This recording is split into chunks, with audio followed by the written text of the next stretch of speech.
Okay, let's take a look at something called the kickback. So what actually is a kickback? Well, it has been known for different type of name, commonly known as a bribe or some sort of payment or reward, usually also known as a sweetener, to usually to a person of influence or a person of power to obtain something. It can be in terms of money, it can be in terms of gift, it can be in terms of services and so forth. But let's give a case study to this. Now let's say we have a person, let's say Miss A, who is working for a company. Alright, Miss A could be, let's say, a purchaser. Alright, so in charge of purchasing certain products or allocating certain project to certain vendors.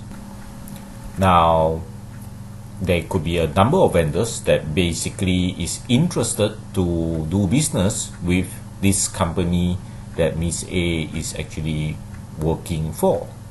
So under a normal circumstances, all companies or these so-called vendors will bid for particular projects or maybe give a good quotation to get the business. And of course, Miss A's job is to evaluate all these so-called proposals, so-called quotation, to see which particular vendor actually give the so-called best price or best services or the best package.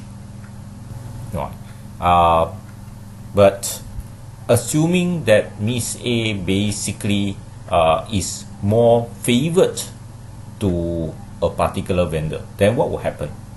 But why would Miss A actually do this? Well, this is where our topic actually will come in. Okay, in this particular sense, basically vendor Y will provide something for me.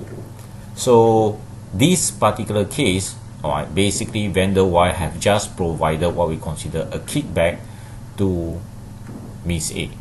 Now based on this particular situation, now that you understand what actually kickback is, why not discuss this from a legal perspective, maybe an ethical professional perspective, and a social point perspective.